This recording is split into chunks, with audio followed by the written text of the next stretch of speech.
Combs did not do this alone. Do you foresee that there could be other charges related to this case? I'm not taking anything off the table. Janet Fisher, Newsday. What's the difference between the sex trafficking and promoting travel for the purpose of prostitution? Well, there are different crimes with different elements. I don't think we should get into the nitty-gritty of the legal discussion right now, but the sex trafficking, we believe, they're all serious offenses, but the sex trafficking conduct carries some significant penalties, and we are gratified that we were able to bring that charge. Is one more coercive than the other? I'm not going to be able to get into that, but you can look it up, and yes, sex trafficking, especially when it involves coercion or force, is a very serious crime, and it carries significant penalties. Good afternoon, Darla Miles, ABC 7 New York. Thank you for this press conference and for the details. Two questions. In context of this indictment and the information that was presented to the grand jury, are you able to clarify the number of victims? It's mentioned plural in the indictment, but can you specify the number of victims just for this particular indictment? And secondly, can you provide details about the alleged arson? Unfortunately, I'm not able to provide either. The number of victims, you are correct. We are intentional in saying multiple. The details of the arson incident are limited to what we have in the indictment and also the detention letter that we filed, which contains more details than the indictment does at various points, but we don't have anything more beyond that. Next question. Lynn Tran, CNN.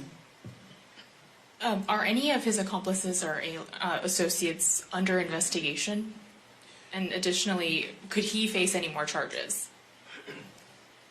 So the investigation is ongoing. That means both as to him and to anyone else who we believe committed the crime with him.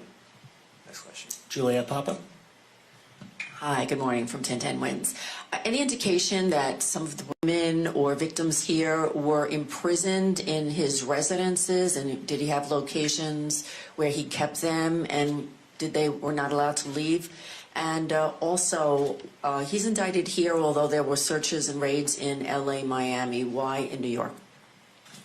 Well, I'm biased. I'm the U.S. Attorney in the Southern District of New York. I think that we have an outstanding track record of bringing some of the most impactful, sprawling, complex, difficult sex trafficking, human trafficking, labor trafficking, you name it. The Southern District of New York can do it, and so we're very proud of that. And so the scope and complexity of this investigation isn't something that we ran from. It's something that we embrace, and we will continue to do that. As to your question about whether he imprisoned anyone, all I can say is that, I mentioned this March 2016 incident where something was caught on video where a victim was attempting to flee, and there was violence that was associated with it. Was that at the residence or a hotel? That was at a hotel. Matthew Lee, Inner City Press. Thanks a lot. Does your office intend to seek remand, or are you reaching a bail package? And if you're willing, how would you contrast this with the R. Kelly case in EDNY in terms of the elements? Thanks. So we will be seeking detention. We have filed a letter laying out our reasoning for seeking pretrial detention. I'm not going to be able to expand beyond what's in the letter, but it contains all of the reasoning, and it contains the law as well. There is a presumption of detention in a case like this, and we think that's warranted. John Anise, New York Daily News.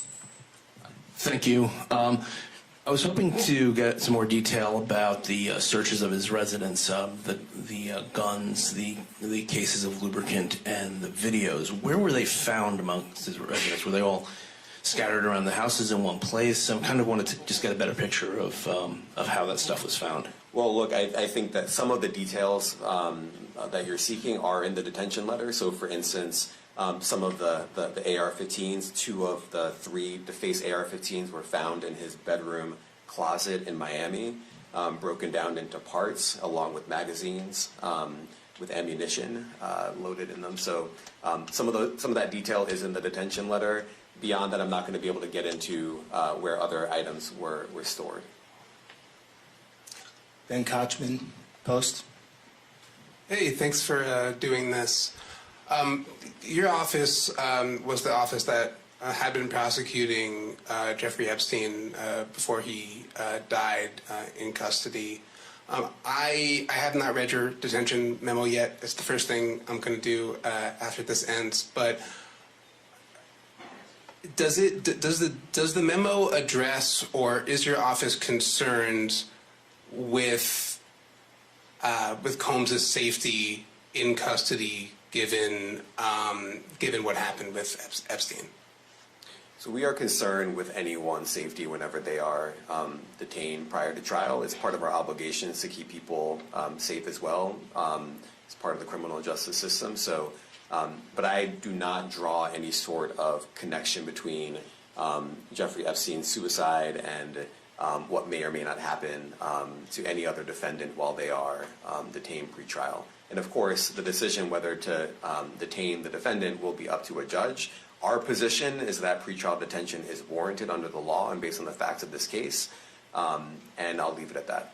Are some of the prosecutors on this case some of the same prosecutors that had been handling that, or that worked on the Maxwell case? So I'm not going to get into the staffing. I will say that this team, this group of AUSAs, this incredible group has been working on this case around the clock, and they've had their hands full.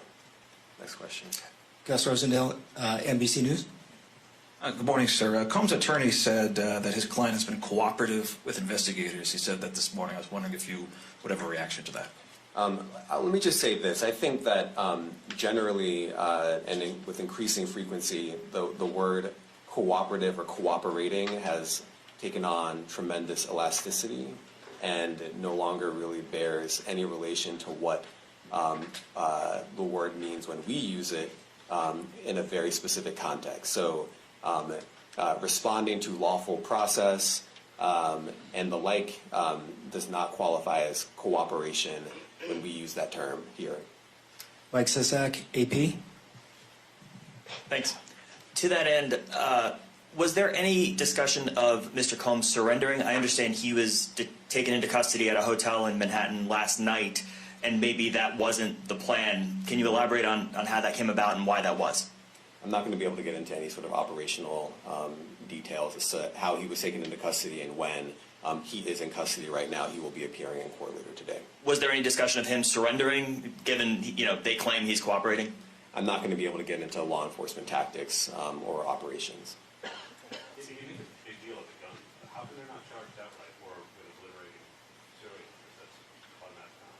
Well, I can't get into the charging decision. It is very meaningful to us that weapons were possessed, as we allege in the indictment. Part of the reason why this conduct was so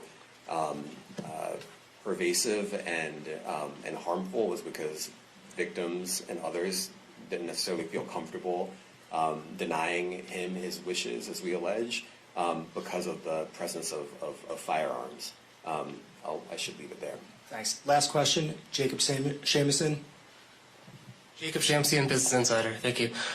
Given that he's the sole defendant in this case and that you allege he's part of a conspiracy that involves members of his companies, do you anticipate a superseding indictment that bring allegations against other members of his companies or other co-conspirators as well?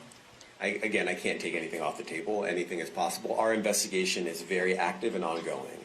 And I think a lot of you who cover this office know that when we say such things, that developments are certainly foreseeable, but I cannot predict them sitting here today. All right, thank you, everyone. Thank you. What part of his business empire